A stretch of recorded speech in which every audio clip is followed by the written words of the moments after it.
और उसके बाद फिर मैंने 2005 में ये स्वामी जी से योग की शिक्षा ली। और मेरा योग का एक्सपीरियंस है, जब मैं योग, स्वामी जी ने कहा था कि 10 लोगों को सिखाना, यही हमारी गुरु दीक्षा है। जब मैंने, क्योंकि मैं एक डिफेंस बैकग्राउंड से हूँ, उस समय मेरी हिंदी इतनी अच्छी नहीं थी, क्योंकि हमारे डिफेंस में we always talk in English.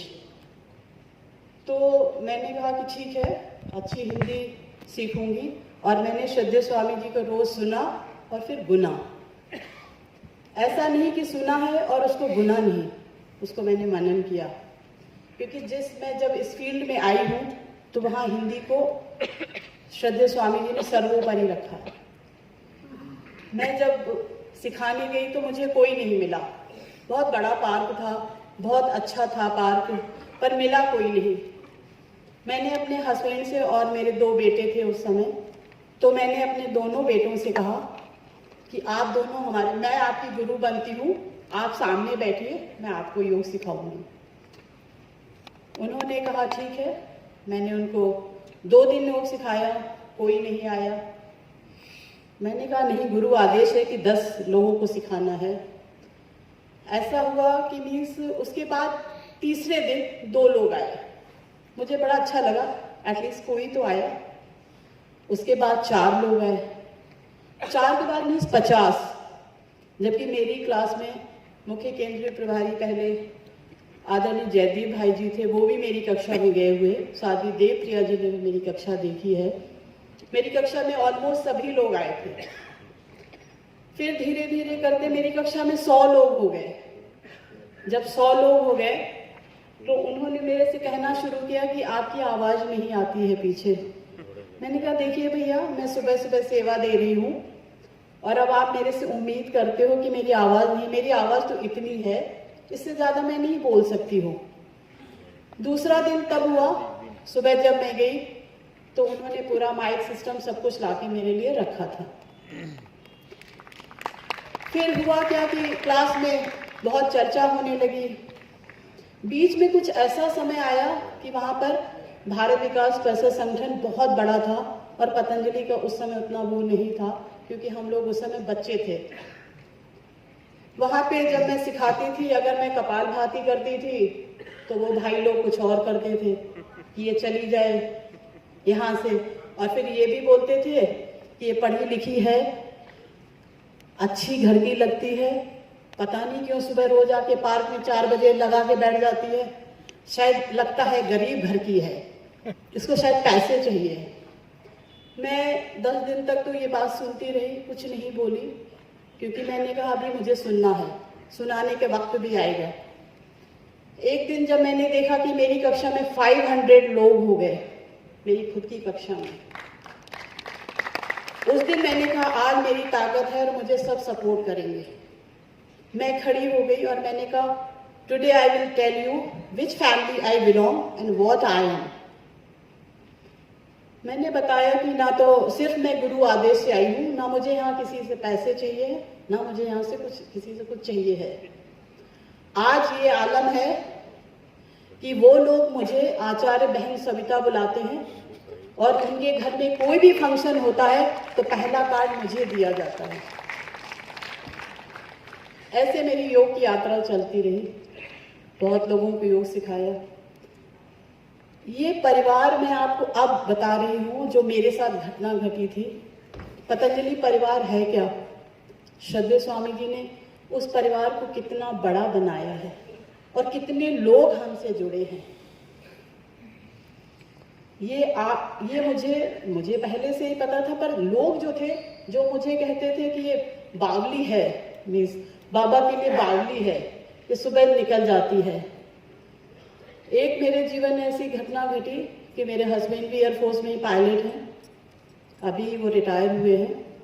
और 2017 में मेरा बेटा, उस समय डोकलम का चल रहा था चाइना से, और वो अभी तक उसका कुछ भी रीज़न नहीं पता चला। कोई बोलता है टेल रोटर टूटा, कोई बोलता है मिसाइल, क्योंकि इसकी कोर्ट ऑफ इंक्वायरी चल रही है। उसमें मेरा बेटा पायलट था और एक और दिल्ली का था, दूसरा वो भी पायलट था।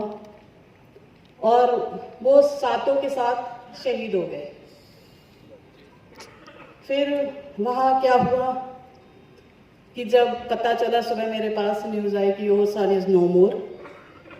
ठीक है, समझा, वहाँ गई, अपने बेटे की जगह 4 लोगों की डेड बॉडी लेके आई, तवांग से गुवाहाटी आई, गुवाहाटी से फिर कलकत्ता आई, क्योंकि मेरा बेटा कलकत्ता में एयरफोर्स स्टेशन बैरकपुर में पोस्टिंग थी उसकी, वहाँ लेके आई। उसके बाद मीन्स फिर पालम आई दिल्ली। उसके बाद मेरे हस्बैंड की पोस्टिंग एयरफोर्स स्टेशन हिंडन में थी, जो कि मीन्स गाजियाबाद में लगता है। रात के 9 बज चुके थे जब हम पालम पे लैंड किए। तो जब मैंने अपने हस्बैंड से कहा कि अपना बेटा हम ले चलते, तो मेरे हस्बैंड ने कहा नहीं, मैं अपना बेटा नहीं पहले ले जाऊंगा, क्योंकि मैं एयरफोर्स में, मैं जहाँ चाहूँगा जहाज रुक जाएगा, पर पहले जो ये एयरफोर्स में नहीं है, पहले इनको सबके बेटे सौंपूंगा, उसके बाद अपना बेटा ले जाऊंगा। फिर हम रात के 11 बजे मीन्स हम हिंडन लैंड किए, अपने बेटे को मैं लेके आई। मैं श्रद्धेय स्वामी जी की मीन्स बहुत बड़ी ऋणी हूँ, दीदी की हूँ, जयदीप भाई जी की हूँ, राकेश भाई जी की हूँ, सभी की हूँ, बहुत बड़ी ऋणी। क्योंकि मैं मीन्स कलकत्ता पहुंची हूँ, पतंजलि परिवार वहां खड़ा हुआ था कलकत्ता का, और श्रद्धेय स्वामी जी के ये शब्द थे, क्योंकि मैंने सब कुछ बाद में देखा, मैंने मोबाइल नहीं उठाया था, कि उसको जरा भी कष्ट नहीं हो। वहां पे मतलब फ्रूट्स थे, फल थे, जबकि एयरफोर्स पूरा देख रही थी, शहीद हुआ था। पर फिर भी मैं ये आपको कहना चाह रही, ये परिवार है क्या, मीन्स इतना बड़ा परिवार है। फिर मैं जब जहाज में बैठी तो वो लोग आए, उसके बाद फिर मेरा दिल्ली का आया, उसके और बाद मीन्स जब मैं घर, क्योंकि मैं अपना घर पूरा खुला छोड़ गई थी, मुझे कुछ होश नहीं थी, क्योंकि मेरे हस्बैंड का कोई भाई भी नहीं है, वो अकेले हैं, और उनके मेरे जो पेरेंट्स हैं, लॉज हैं, मेरे साथ ही रहते हैं, 2 ही बेटे थे मेरे। मैं जब घर में घुसी हूँ, पूरा दिल्ली NCR पूरा मेरे घर में था, और मेरी बहनों ने मेरा पूरा घर समेटा हुआ था, और पूरे घर में गद्दे लगा रखे थे, जिससे लोग आएंगे और मीन्स बैठेंगे तो पानी पिला रहे थे। रात के 11 बजे की बात मैं बता रही हूँ। तो ये है श्रद्धेय स्वामी जी का परिवार। लोग पूछते हैं हम क्यों पतंजलि परिवार से जुड़े। व्यक्ति को तब रियलाइज होता है कि हम किस संगठन से जुड़े हैं, किस परिवार से जुड़े हैं। एक सात्विक परिवार है, चारित्रिक बहुत शुद्धता है इसमें। मीन्स दिल्ली जैसी जगह में मैं कभी भी अपनी बहन को, अगर कभी भी मुझे ये ज़रूरत होती है, कि मेरी बहन कभी कहती दीदी मैं रात के 11 बज गए, मैं यहाँ खड़ी हूँ, मैंने कभी भी किसी भाई को फ़ोन किया, और इतने विश्वास से किया है कि वो भाई घर तक छोड़ के आते हैं। ये हमारा पतंजलि परिवार है। आज के ज़माने में कोई किसी को नहीं छोड़ सकता है, वो कह देगा हमारे पास टाइम नहीं है। और दिल्ली जैसी जगह में लोग बात करना नहीं पसंद करते, आप लोग अपने नेबर को नहीं जानते हैं। तो ये हमारा पतंजलि परिवार है। क्यों जुड़े? हम कहते हैं जुड़ो। एक बार जब आप जुड़ोगे तब आपको पता चलेगा। ये मैंने आपको बताया पतंजलि परिवार हमारा क्या है। श्रद्धेय स्वामी जी ने हम लोगों को सच में बिना मेहनत किए हुए बहुत बड़ा मंच दिया है। नहीं तो पहले जब हम जाते, मंच बनाओ, पहले अपनी पहचान बनाते। श्रद्धेय स्वामी जी ने हमें एक पतंजलि से एक पहचान हमारी दी है, एक हमारी पहचान बनाई है। नहीं तो 10 सालें तो हमें पहचान बनाने में लग जाती हैं। वो पहचान, उसके बाद आंदोलन का समय आया। ये परिवार की मैंने घटना सुनाई। अब आंदोलन, क्योंकि हर चीज़ दिल्ली से ही होती है, सारे आंदोलन दिल्ली में। मेरे पैरों में जो अभी मैं लड़खड़ा के चलती हूँ, उसका भी बहुत बड़ा कारण है। आंदोलन हुए, आचार्य जी के साथ हमारी मीटिंग हुआ करती थी रामलीला ग्राउंड में। हम नल कहाँ लगाना है, क्या करना है, टेंट कहाँ लगना है, रात के 12-12 बजे तक हम मीटिंग करते थे आचार्य श्री के साथ। होता था सब कुछ, किसी से नींबू मंगवाते थे, बोरे के बोरे, बहुत सारी चीज़ें हुई। फिर जब थोड़ा श्रद्धेय स्वामी जी ने एक हम लोगों से आह्वान किया कि जो लोग दिल्ली के हैं वो घर वापस चले जाएं। पर पता नहीं समहाउ मुझे क्या लगा, मैं वापस नहीं गई। मैंने कहा नहीं, गुरु को छोड़ के नहीं जाएंगे। आज मैं गुरु के आदेश की अवहेलना करूंगी पर मैं छोड़ के नहीं जाऊंगी। मैं नहीं गई, मैं रात में वहीं सोई कुछ और बहनों को लेके। मैंने पुलिस वालों को बहुत मारा, सच बता रहा है, खूब। मैंने भी, उन्होंने मुझे भी मारा, खूब लाठियां मारी, यहाँ मारी वहां मारी, खूब, क्योंकि वो बहुत बहनों को परेशान कर रहे थे। फिर जब अब कई लोग फिर पहचानने लगे, अच्छा ये वही है, ये वही है, मतलब जिसने हमें मारा था उसमें से होंगे कोई पुलिस वाले। एक बार मैं मेट्रो में जब जा रही थी तो मैं इस मेट्रो से मुझे धक्का दे दिया, और मैं उसमें अपनी ड्रेस पहनी थी। उस समय हमारे कुर्ते नहीं बने हुए थे, सिर्फ पतंजलि की चुन्नियाँ हुआ करती थी। भले ये वो पतंजलि वही वाली है, ये पतंजलि वाली है, और मैं फिर भी नहीं डरी। फिर जब हमारा आंदोलन का 1 साल हो गया, हमने फिर पानी, श्रद्धेय स्वामी जी ने कहा सबको पानी पिलाना। मैंने आनंद विहार में अपनी छबीली लगाई हुई थी, हमने जम के पुलिस वालों को ही पानी पिलाया। हमने कहा तुमने हमें डंडे मारे थे, हम तुम्हें पानी पिलाएंगे। ये हमारी सभ्यता कहती है कि अगर एक ने गलत किया तो दूसरा गलत नहीं करेगा। वो पुलिस वाले हाथ जोड़ते थे, कहते थे नहीं बहन, वो कैसे, वो कांग्रेस का राज्य था, ये था, वो था, बहुत सारी चीजें उन्होंने बोली। मैंने कहा हो गया भैया, जो होना था वो तो हो गया, क्योंकि उस समय बहुत प्रॉब्लम्स हुई। राजस्थान से लोग थे, हरियाणा से थे लोग, रोड पे रहते थे, उनको पता ही नहीं होता था हम जाएंगे कहाँ। वहां से हरिद्वार से फोन आता था कि इन्हें हरिद्वार भेज दो इलाज के लिए, कुछ किसी चीज के लिए, तो नहीं मुझे घर जाना है, मुझे घर भेज दो, वो लोग यही कहते थे। उनको हमने घर भेजा। उसके बाद जब योग से बिल्कुल जुड़ती रही, बहुत जगह पीएचडी चैम्बर ऑफ कॉमर्स, बहुत जगह में, पूरी दिल्ली में योग का ये पताका फैलाना। क्योंकि दिल्ली में क्या होता था, एक लोगों की मानसिकता थी, अरे पतंजलि में तो वही लोग जुड़े हैं जो अनपढ़ हैं, गंवार हैं, और जिनको मीन्स बीमार हैं। मैंने बोला ऐसा नहीं है। मैंने क्या किया, फिर मैंने दिल्ली यूनिवर्सिटी में सबसे पहला अपना लेक्चर मिरिंडा कॉलेज में दिया। वहाँ की प्रिंसिपल अभी भी मुझे स्नेहलता जी बहुत अच्छे से जानती है, तो बोली तो तुम तो हिंदी में ही बोलोगी। मैंने कहा आप बोलो किस लैंग्वेज में बोलूँ, which language you want, you just tell me, I will give the means answer and lecture also।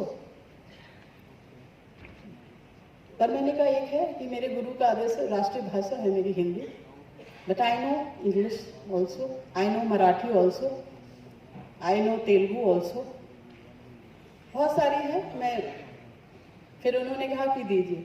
उसके बाद क्या हुआ कि एक इमेज बनती गई, नहीं पतंजलि में पढ़े लिखे लोग हैं, कि दिल्ली वालों की ये मानसिकता बदली। भारत माता की। क्योंकि आज भी लोगों की मानसिकता ये है कि अगर आप इंग्लिश बोलते हो तो आप बहुत सभ्य हो, आप बहुत पढ़े लिखे हो। अगर आप हिंदी में बोलते हो तो लोग सोचते हैं कि आप पढ़े लिखे नहीं हो, आप असभ्य हो। मैंने कहा इस मानसिकता को बदलना है। बहुत सारे फिर कॉलेज में, बहुत सारे कॉलेज में लेक्चर दिए, मीन्स यंग बच्चियों को जोड़ा, सबको जोड़ा। एक वो छवि खत्म कर दी, उसके बाद अच्छे लोग जुड़ना शुरू हुए, पढ़े लिखे लोग। एक लोगों को ये था कि फेस वैल्यू होनी चाहिए, दिल्ली जैसी जगह में फेस वैल्यू हम लोगों ने बनाई, हमने प्रचार प्रसार किया। आज मीन्स एक आवाज में, मैं दिल्ली की बात करती हूँ, सिर्फ एक आवाज में मीन्स 5000 बहनें खड़ी हो जाएंगी, सिर्फ एक आवाज देने में। ये वो दिल्ली है। और वैसे हमसे मीन्स 30 हर जिले में 1000 बहन जुड़ी हुई है, और with means along with mobile number सभी से। ऐसा नहीं है कि मैं जो भी यहाँ मंच से बोलूँगी सच बोलूँगी, ये नहीं कि मैं बोलूँ कुछ और वो नहीं, ऐसा उतना हमारे पास है बहनों का। और हर तरह से हमारी बहनें, क्योंकि मैं महिला समिति देख रही हूँ, बहनें हैं, हर तरह से सेवा करती। फिर कोरोना काल आया, लोगों को प्रॉब्लम आई। उस समय तो लोग मीन्स ये होता था कि सिर्फ पतंजलि पतंजलि, और कुछ आता ही नहीं था। जैसे उन लोगों को पतंजलि के अलावा होता क्या था कि अब लोग हमारे पास फोन करते थे, पूछते थे स्वामी जी ने कोई, आपके गुरु ने कोई दवा निकाली है, कुछ पुड़िया दी है, कुछ हो तो दे दो। मैंने कहा क्यों? नहीं नहीं, हमें विश्वास है कि वो ठीक हो जाएंगे हम लोग। फिर हमारी बहनों ने क्या किया कि हॉस्पिटल में जो लोग एडमिट थे, जहां की डॉक्टर ये कहते थे कि हम कोरोनिल नहीं खाने देंगे, हमारी बहनें खुद खाना बनाती थी टिफिन में, और वो पुड़िया में कोरोनिल रखती थी, उसमें लिखती थी एक पेपर पे, प्लेन पेपर पे, और वो पैक करके रोटी के अंदर हॉस्पिटल में उन्होंने पहुंचाया है बहनों ने हमारी। इतने सारे केसेस हैं कि मीन्स लोग जिनके बाजू में बेटे रहते थे वो अपने पेरेंट्स को नहीं देखते थे, कहते पतंजलि से अगर कोई आएगा वो हमें देख लेगा। हमने दिल्ली में हर जगह रसोई चलाई। देवादी आदित्य जी ने मेरे से कहा कि दिल्ली में मोमो वाले बहुत हैं, आप उनको देखिएगा। हमने इतने सारे मोमो वालों को घर भेजा है, उनको खाना दिया है, उनको नेपाल भेजा, उनको राशन दे के आते थे हम लोग कोरोना काल में। ये श्रद्धेय स्वामी जी की टीम ने किया है।